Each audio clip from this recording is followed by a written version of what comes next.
America to make their lives, maybe to escape from religious persecution in the 17th century, and they've begun to make their lives as best they can in the face of Indian raids and possible French hostility. You see, the French and the English are not only it's a year after the cataclysm of Fort William Henry.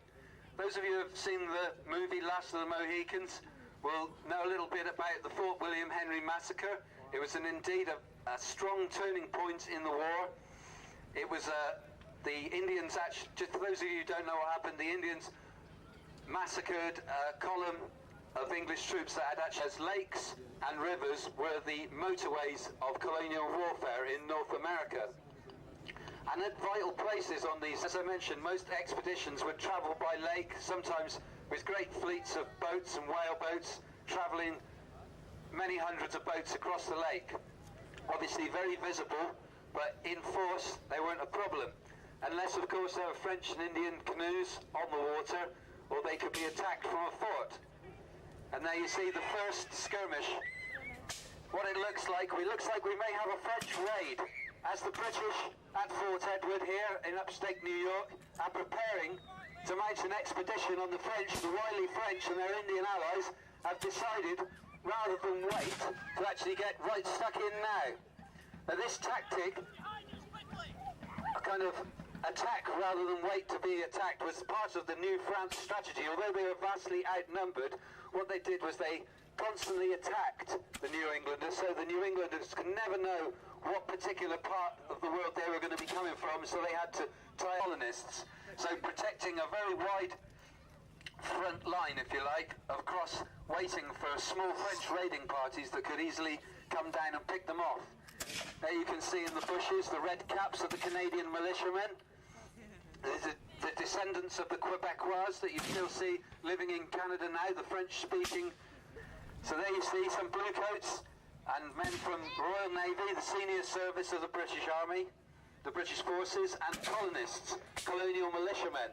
Now for those of you who don't know, militiamen are ordinary people who are called up to do military service, particularly important on the North American frontier, where garrisons, obviously they'd be quite skilled with their arms through wood, hunting in the woods and various different things. Very practical people, the colonists, and very much in use by the British as allies. Here you see one of the native warriors coming out in with the classic war club. Some desperate hand-to-hand struggle. This is a moment of great honour for this warrior. He's now taking his scalp as evidence of his great prowess and bravery.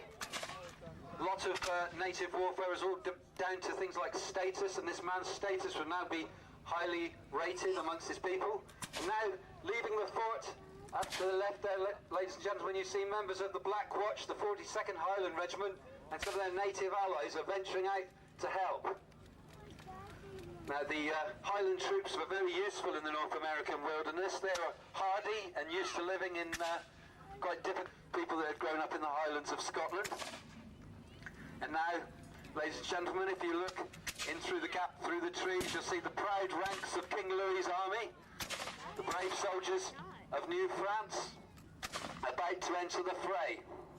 Costumes are similar in style to the British, but different in colour. Most military uniforms were based on civilian fashions at the time. Now these troops would have been transported across from Europe in the long voyage across the Atlantic, and particularly the French troops having to brave British patrols by the superior Royal Navy to get here. The same as the British troops, this represented an escalation. There's more hand-to-hand combat going on here. Tomahawk against bayonet. A man's going down. Looks like a broadsword. The naval troops are getting in with their favoured cutlass. Obviously, often used for repelling boarders on an action at high seas. All the men here are all armed with flintlock muskets. It's in the height of the flintlock era, being muzzle loaded by pushing a charge down through the barrel, with a bayonet tipping the top to make it into a handy spear if needs be. And you see the Highlanders are now spreading out and adopting skirmishing tactics. This is the kind of thing that the British Army was going through in 1758, a tactical overhaul after some of its Indian-style methods of fighting in the North American wilderness. Here you see the Frenchmen coming in at points of bayonet. This is the much favoured style of the French infantrymen. Go in with levelled muskets, bayonets. As you can see, a great deal of training and bravery is required by these gentlemen to be able to actually maintain this level of discipline. And you see more men coming out from the fort to protect the women and children. These are men of the Massachusetts militia. Massachusetts being a particularly warlike colony. Obviously the English colonies were all independent colonies. Some of the natives making off. The British and French, for that matter, couldn't understand the Indian way of fighting. They described them as skulking fellows, and they thought it was highly unbrave to sneak up and to use natural cover. But as I say, many of the Brits lie down to fire and live to fight another day, all the better. So whole new types of warfare are being developed in the North American wilderness that would actually have a great deal of influence on the later. In actual fact, the seeds of the American Revolution were being sown in the French and Indian Wars as the colonists, you see the blue coats and the militia, gradually led to America having its own independence. But it looks like the French troops are getting the better of this engagement. Just a quick description of some of the uniforms. Those in the blue with the red turnbacks on the French side are the Royal Artillery, an elite arm, highly specialised, a very highly paid unit. They would be actually required to handle arms, be able to... You see, there seems to be a small flanking action going on here. The naval troops and some of the natives' troops trying to get behind the French flags to prevent them attacking the fort, whereas the French Royal Artillery are moving in. You can see the deathly war whoops of the native warriors.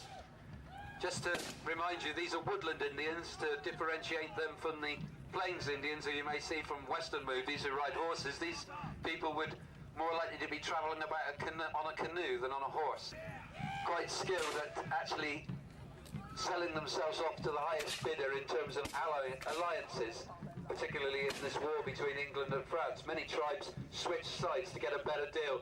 And then you see native against native over there, quite common, as the many tribes who are lined up against either the King of France or the King of England would actually find themselves fighting other natives, often speaking a completely different language. There you see the captain of the Massachusetts militia has now been bayoneted as he stood.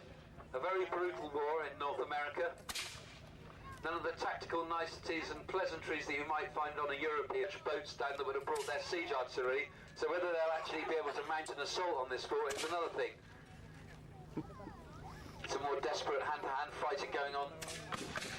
Some of the brave naval troops and some of the members of the Royal Highland Regiment, the Black Watch, try and make a last stand.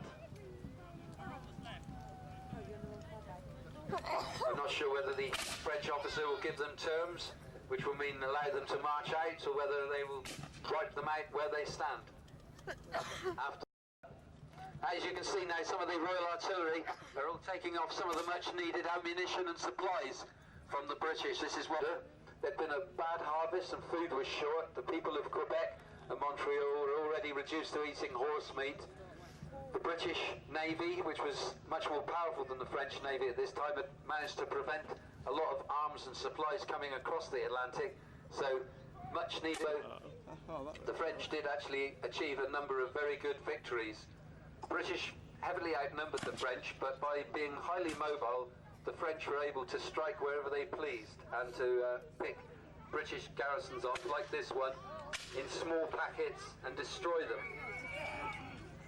But of course, the British weren't able to hold on to their North American empire for very long.